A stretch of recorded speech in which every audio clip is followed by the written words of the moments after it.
In the summer of 1944, as the war in Europe tilted steadily against Germany, a new sound began to haunt the skies over the English Channel. A low, mechanical growl, followed by a strange, uneven pulse, like the heartbeat of some crude metal creature drifting through the night.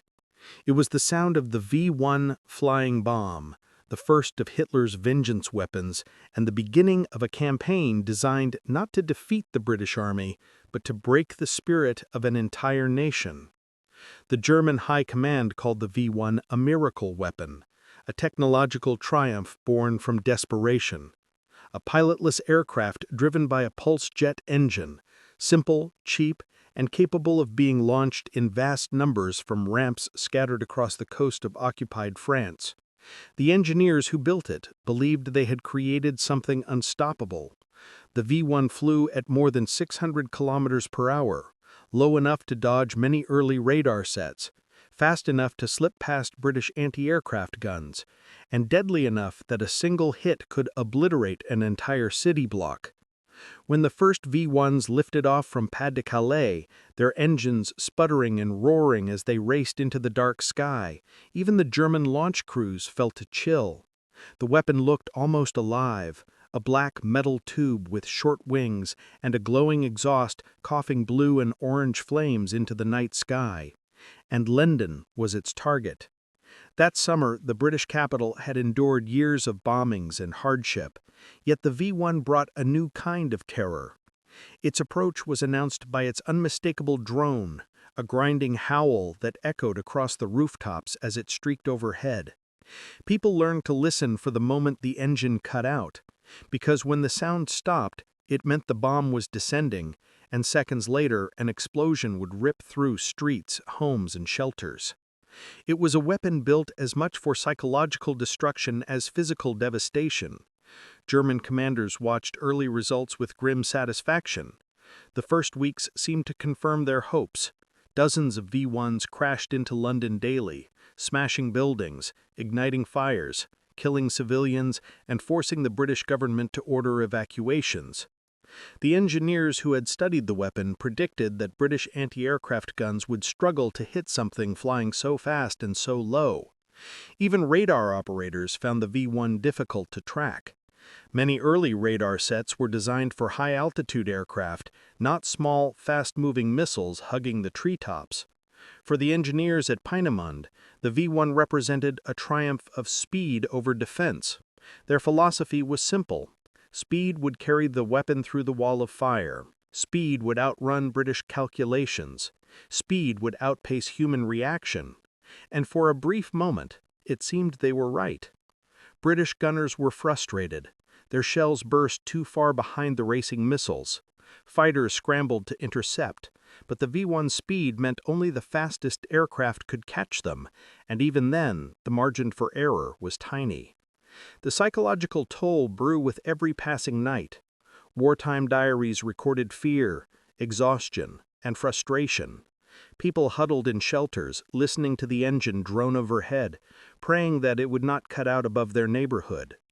The British War Cabinet demanded a solution, something, anything to stop the storm of flying bombs.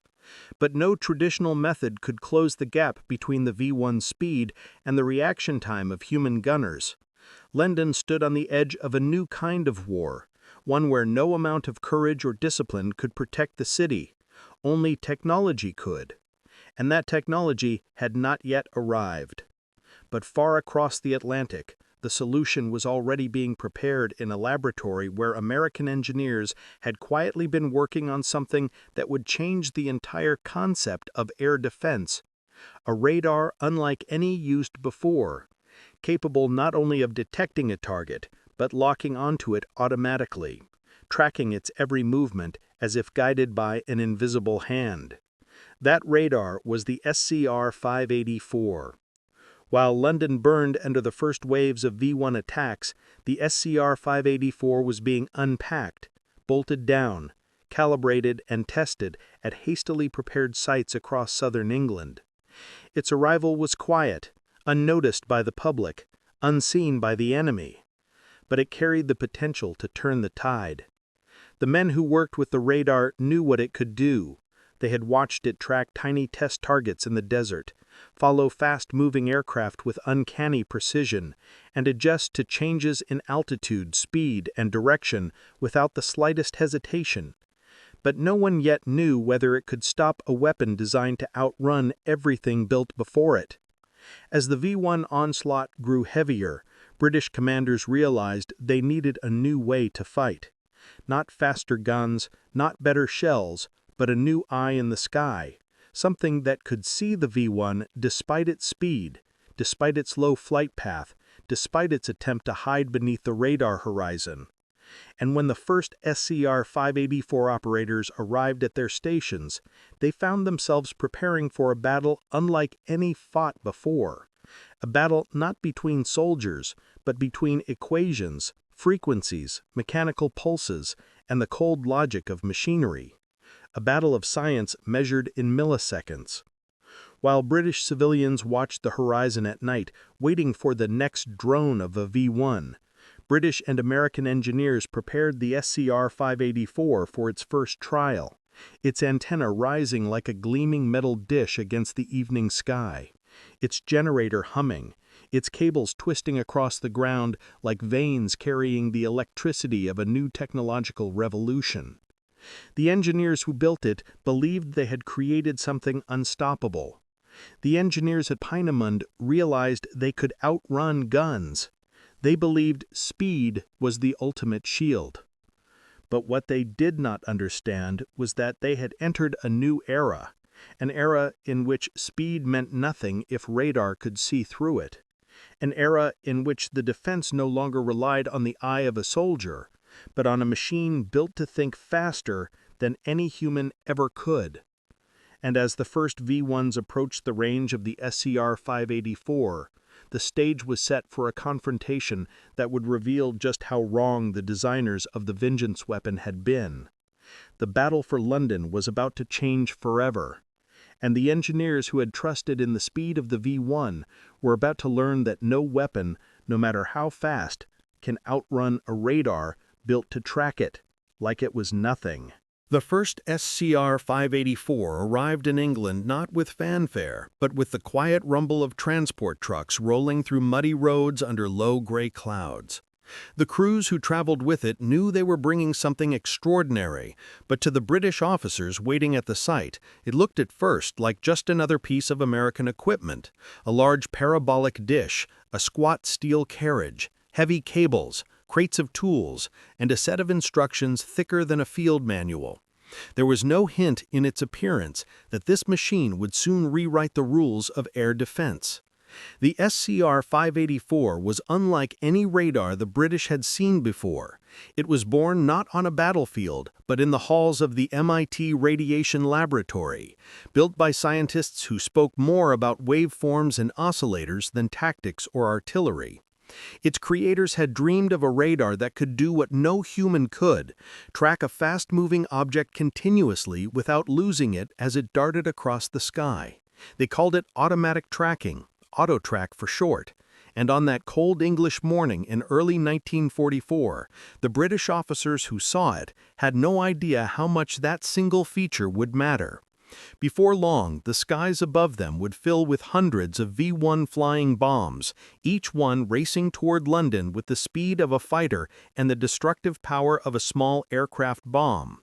But for the moment, the British simply watched the Americans unload the equipment and wondered whether this strange machine could do what its operators claimed. The American radar crew began assembling the unit, the dish rising slowly on its mount like a metallic moon. Cables snaked across the muddy ground, connecting the dish to its control cabin. Inside the cramped cabin, the heartbeat of the radar pulsed to life, a steady hum mixed with the warm crackle of vacuum tubes, the glow of screens, and the soft whine of the rotating antenna. To the British technicians peering over the shoulders of the Americans, the interior of the SCR-584 looked almost alien. The displays were crisp, the controls precise, the electronic noise minimal. It felt less like wartime equipment and more like the future itself. When the radar finally powered up and began its first sweep, The operators leaned in, watching the screen with the same quiet anticipation as a soldier waiting for a shell to land. At first, there was nothing, just the soft curve of the ground return and faint atmospheric echoes. Then a blip appeared, small, distant, moving across the screen with faint but steady rhythm. The American operator smiled. "Aircraft," he said, and with a flick of a switch, he activated the auto-track system. The radar dish above them stopped its wide-searching motion and began to follow the tiny blip automatically, smoothly, precisely, as if the target were tethered to the dish by some invisible thread. The British officers exchanged startled looks. They had never seen a radar lock onto a target without constant manual adjustment. Most British sets required 2 operators to keep a single aircraft centered on the screen, but this machine did it alone, adjusting its aim hundreds of times per second. The American operator pointed at the screen. The target was a small reconnaissance aircraft, flying at medium altitude, but the radar tracked it effortlessly, plotting its position, speed, and direction with accuracy that seemed almost unnatural. But the British were not yet convinced. Tracking a slow aircraft was one thing, tracking a V-1 was something else entirely. The V-1 flew low, fast, erratic, hugging the landscape to evade detection and presenting a tiny radar cross-section. No radar in Britain had ever reliably tracked one from launch to interception. Even the advanced British sets wavered when the V-1 dipped suddenly or streaked past at incredible speed. But the Americans were ready to prove that the SCR-584 was built for exactly this challenge. They waited for a night when German forces launched a heavy barrage from Pas-de-Calais. The British warning system detected dozens of V-1s rising into the night, the drone of their pulse jet engines echoing faintly across the channel. Operators braced themselves, searchlights swiveled into position, artillery crews snapped to readiness, and radar stations strained to follow the incoming wave. The American crew powered up the SCR-584 and pointed the dish toward the horizon, waiting for the moment the V-1s crossed into range. The blips appeared suddenly, sharp and fast, climbing across the screen like sparks racing upward on a dark sheet. The British technicians tensed, their breath held. They knew how difficult these targets were. The radar beeped once, the operator flipped the switch, and the auto-track system locked on instantly. The dish above them snapped to a precise angle, following the V-1 with smooth, unbroken movement. No jitter, no drop, no hesitation. The British stared, their disbelief almost audible. The target was moving at more than 600 kilometers per hour, low and fast, yet the radar tracked it as if it were floating motionless in a calm sky. The operator nodded his controls, transferring the radar data to the M9 fire control computer. The numbers flowed from radar to computer to gun position in seconds, a continuous stream of coordinates describing every twist and surge of the V-1's flight path. The British officers realized with a jolt that this was something entirely new. The SCR-584 did not just detect the V-1, it understood it, it followed it, predicted it, held onto it with an electronic grip that the missile could not shake. For the German engineers who believed the V-1 flew too fast to be tracked, this moment would have been devastating. The machine they had designed to outrun guns was now being followed flawlessly by a radar that did not care about speed, did not panic at sudden dives, and did not blink for even a fraction of a second.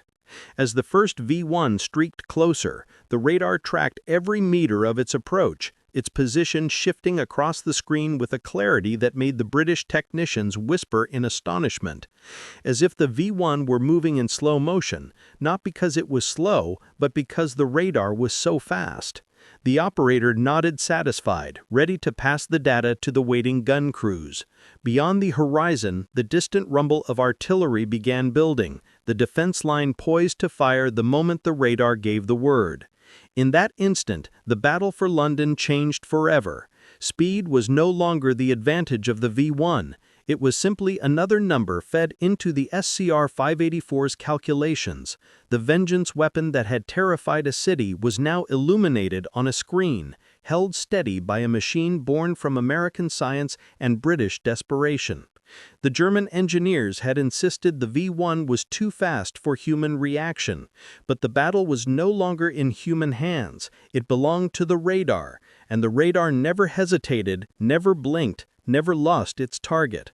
The first engagement was moments away, and the skies over England were about to witness a new kind of war, one where machines sensed the enemy long before the enemy sensed them, and one where the V-1 would discover for the first time that it could not outrun the invisible eye locked onto it with perfect, unshakable precision.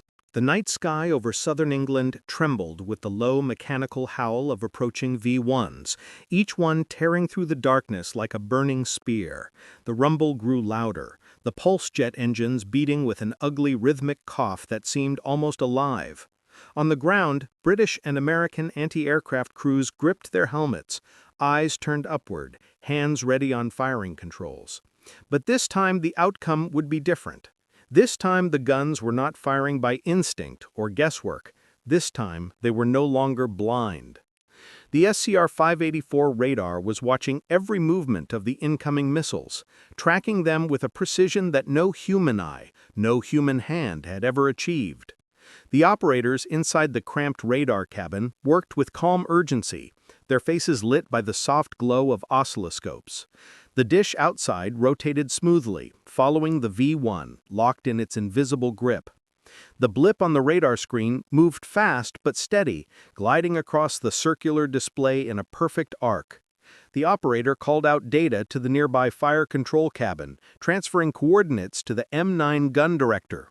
The M9 was the other half of the miracle, born from the mind of John von Neumann and the engineers who believed machines could solve calculations faster than any team of human gunners. The M9 took the radar inputs and turned them into firing solutions, adjusting range, elevation, and deflection for the 90mm anti-aircraft guns lined up behind earthen embankments. The whole system, radar, computer, gun, worked as one coherent machine, a single mind processing thousands of variables per second. Every gust of wind, every shift in speed, every dip in altitude of the V-1 was translated instantly into corrected targeting data. The gun crews hardly had to think. Their guns moved automatically, powered by hydraulics, responding to the commands of a machine smarter, faster, and calmer than any human could ever be. The first V-1 roared into the target zone, its engine buzzing violently, its short wings wobbling as it skimmed the treetops. The British gunners braced. The American radar men held their breath. The M9 director clicked into final position, and then the order came, a word spoken not with panic, but with certainty: fire. The 90mm guns answered in perfect unison, the barrels recoiling with thunder, flashes of yellow and orange lighting the night sky. The shells streaked upward, guided not by the hope of a lucky hit, but by precise data. The shells carried a new secret weapon inside, the VT proximity fuse, a tiny marvel of American engineering that sensed a target's presence and detonated automatically when near it. No more guessing, no more timing, no more shells bursting too far behind the target. The VT fuse turned every round into a hunter, and the radar told it exactly where the prey was. The first shell passed close to the V-1 and detonated. The explosion lit the night briefly. The blast wave struck the missile. Its wings shuddered, and the V-1 pitched left, its engine sputtering. Cheers erupted along the gun line, but the fight was not over. The second shell struck even closer, exploding right beneath the small metal fuselage. The shock tore through its frame, rupturing fuel lines and ripping open the thin steel skin. The V-1 tumbled, its engine cutting out abruptly. The dreadful silence that followed lasted only a heartbeat before the missile plummeted into an empty field and exploded. The ground shook. A fireball erupted, and a mushroom of dust and flame rose into the night sky. The gunners stared for a moment, stunned, and then they cheered. The radar crew exchanged determined nods. The system worked flawlessly. The impossible shot had been made possible not by luck, not by heroism, but by mathematics and electricity. The second V-1 appeared on the radar screen, its blip bright, fast, and steady. The SCR-584 tracked it instantly, handing targeting data to the M9 computer. The guns adjusted again. The gunners watched the barrels shift smoothly, as if guided by an invisible hand. The order came: fire. The guns roared a second time. Shells burst in the sky, small flashes visible to the naked eye. The VT fuses triggered at just the right distance, and a moment later, the V-1 exploded mid-air. This one shattered into fragments, metal raining down harmlessly into fields beyond the gun line. British officers who had doubted the American radar stared in disbelief. They had never seen such accuracy, never seen a V-1 treated like a target in a laboratory test. Even experienced gunners who had fought through years of night raids felt a chill.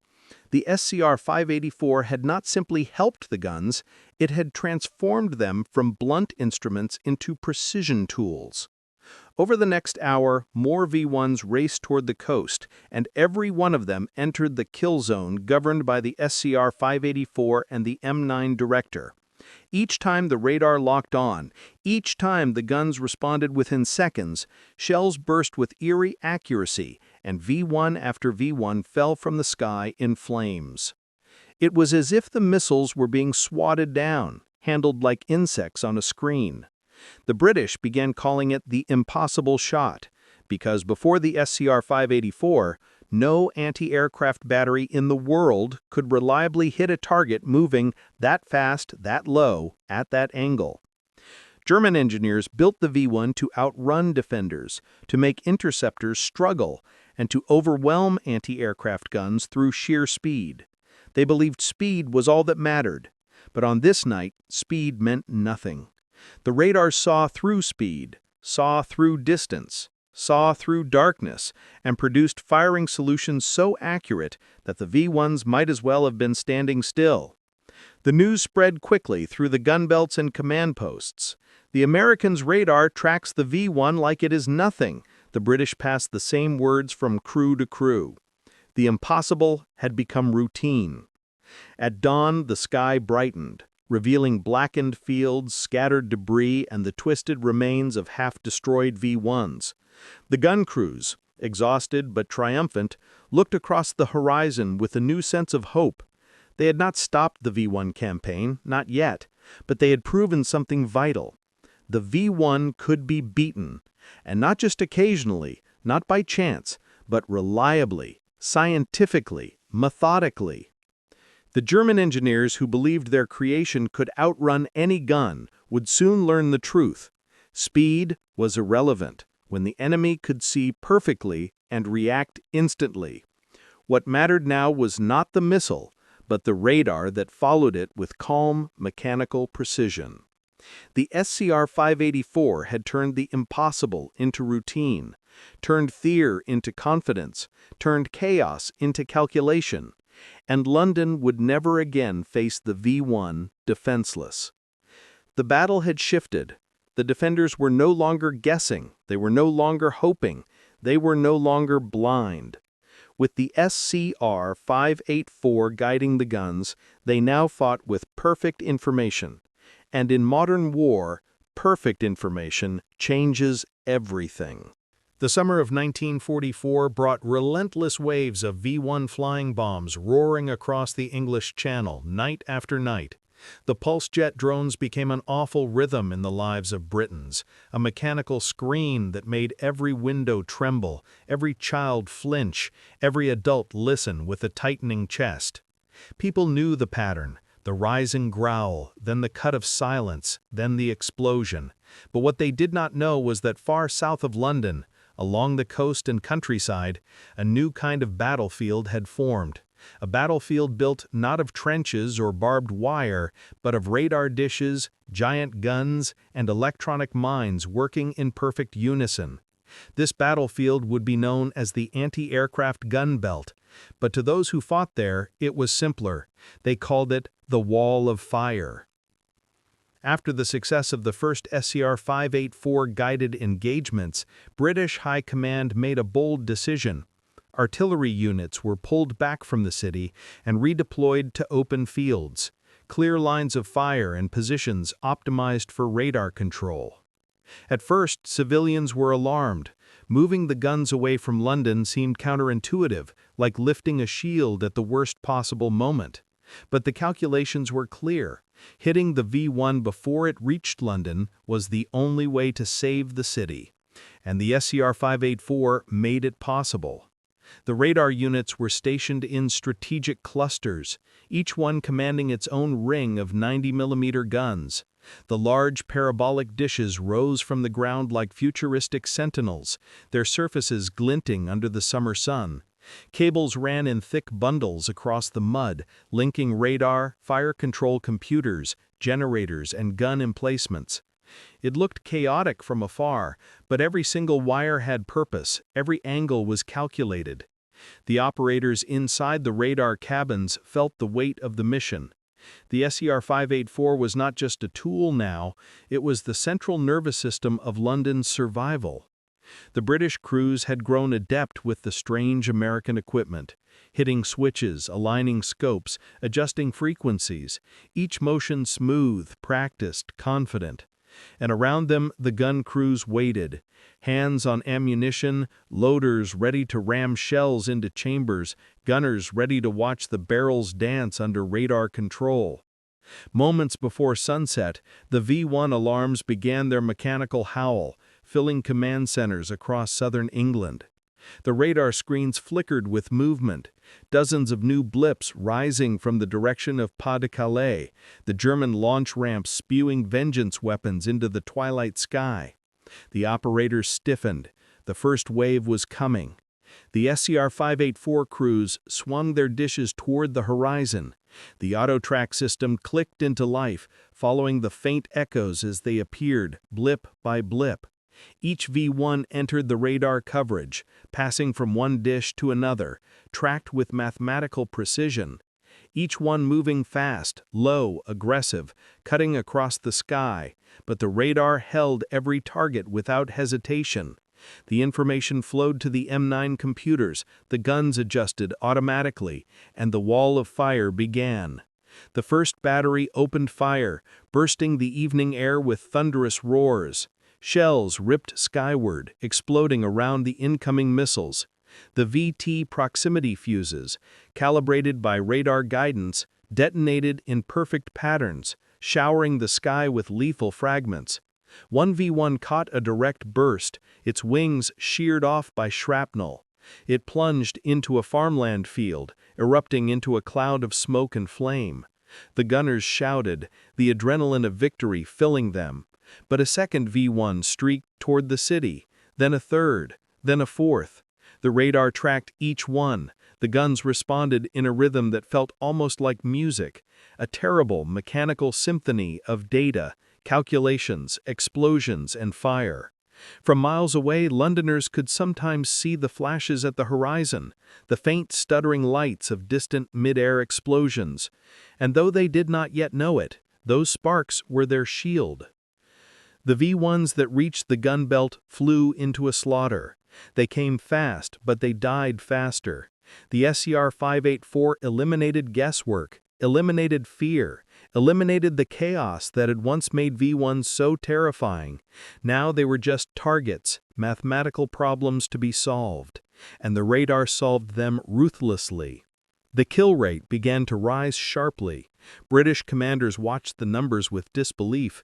In the early weeks before the SCR-584, the anti-aircraft guns shot down barely 17% of incoming V-1s. Within days of full radar integration, the rate soared to 50%, then 60%, then 80%, then 85%. Some batteries achieved even higher rates, with record-setting days where every V-1 in their sector was destroyed. Gunners who once fired dozens of shells per kill now fired only a handful. The efficiency was staggering. Even German intelligence noticed the shift. Reports from the Channel coast carried grim notes from observers. Our missiles are destroyed in large numbers by new enemy methods. And though they did not yet know exactly what those methods were, they sensed something had changed, something profound, something that rendered speed meaningless. And the V-1 campaign slowly began to lose its edge. The gun belt fought every night. sometimes for hours. The SCR-584 track operators barely blinked their eyes, following the glowing blips as the missiles screamed across the screens, sweat on their brows, headphones pressed tight, listening for updates and confirmations. The gun crews grew exhausted, hands blistered, ears ringing from constant fire, but they kept going because they knew every V-1 they hit in the sky saved dozens of lives on the ground. At London suburbs, people heard the growing frequency of distant explosions in the countryside and realized something was happening, something good, something protective. Children slept easier. Mothers listened to the sky with a little less fear. Fathers no longer flinched as sharply when the pulse jet engines passed overhead. The city that had been terrorized for weeks slowly regained its composure because the wall of fire was doing its job. And as days passed and nights turned bloody with falling wreckage, German engineers began to receive compiled data from the front lines. The V-1 was being shot down at unsustainable rates. Despite its speed, despite its unpredictability, despite every advantage they had built into the design, still the missiles fell one after another, destroyed by a machine that did not care about their engineering pride. The SCR-584 track lines fed into British headquarters every day, rows of neat columns showing kills, percentages, success rates, and performance logs, and in all of them one truth grew clearer. The V-1 campaign had been broken, not by courage, not by luck, but by precision, calculation, and radar. The British commanders visited the gun sites often, marveling at the smooth mechanical choreography, radar to computer to gun to explosion. Officers who weeks before had doubted the American technology now spoke of it with reverence, calling it the shield that saved London. By the end of July, the change was undeniable. The V-1 remained dangerous, but its threat had been crippled.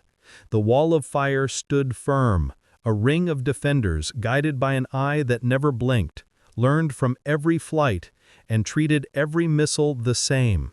No panic, no fear, no hesitation. The SCR-584 had turned the tide, one blip at a time. And the capital of the British Empire survived, because no matter how fast the V-1 flew, it could never outrun the radar that tracked it like it was nothing. By August 1944, the terror that once swept through London with every rising drone of a V-1 had begun to fade. The missiles still came, dozens, sometimes hundreds a day, but they no longer carved through the city with the same unchecked brutality. Instead, they cracked apart in the sky, burst into fragments over farmland, and vanished in distant blooms of fire. The reason was not a new fighter, not a new shell, not a new tactic. It was a machine, a radar dish that turned the tide of a technological war and left German engineers stunned. The SCR-584 had become the quiet hero of the English summer. It did not roar like a fighter, did not thunder like a gun, did not glide through the air like the V-1 itself. Instead, it watched, it calculated, it predicted, and it destroyed without ever firing a single shot on its own. To the men who worked inside the cramped cabin, lit by glowing scopes, the radar felt almost alive. They trusted it like a comrade and spoke of it the way soldiers speak of a weapon that had saved their lives. It never blinked, never tired, never faltered. It simply followed the incoming missiles with unnatural calm. The gun crews loved it too because it turned their batteries from blunt hope into precise instruments. The SCR-584 had become the heart of the gun belt, its pulse beating through cables and circuits, feeding data into the M9 computers and guiding the 90mm guns to impossible feats of accuracy. Before long, the results reached intelligence analysts in Germany. German engineers studying reports from the Western Front stared at the numbers in disbelief. Their miracle weapon, their pride, their vengeance missile was being shot down in staggering quantities. Their confidence shattered. One report from a German officer monitoring the campaign contained a short but devastating line. "The enemy now destroys our flying bombs with scientific precision." No one could understand how British guns had become so deadly so quickly. Early war anti-aircraft accuracy had been unpredictable, uneven, and often inefficient, yet now the British shot down almost every missile that crossed their path. German scientists tried to dismiss it at first, claiming lucky conditions or exaggerated reports, but the numbers kept coming back from frontline observers, from intercepted communications, from spy networks. The evidence was overwhelming. The V-1, designed to outrun defenses, was being outmatched by a system that did not care how fast it flew. The turning point came during post-strike evaluations, when German technicians examining battlefield debris discovered consistent fragmentation patterns that suggested the missiles were being destroyed by proximity fuses triggered with perfect timing. The realization hit them hard. The British were not guessing anymore. During one internal briefing, a German engineer stood before his colleagues and stated plainly, "The V-1 was built to outrun guns. It could not outrun radar," and that was the truth. Radar had been the unseen enemy inside every failure, the invisible adversary that robbed the V-1 of its only real advantage: speed. Before the SCR-584, a V-1 traveling 600 kilometers per hour was nearly impossible to hit.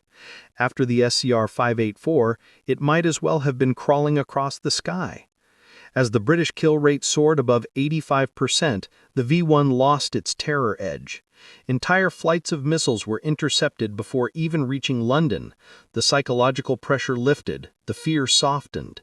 People stopped holding their breath every time the drone passed overhead. Britain had reclaimed the night, and it had done so through science. In command posts across southern England, analysts reviewed the data each morning, crisp sheets documenting kills, radar engagement times, firing solutions, and ammunition consumption patterns. And in every case, the numbers confirmed one thing: the future of warfare had changed forever.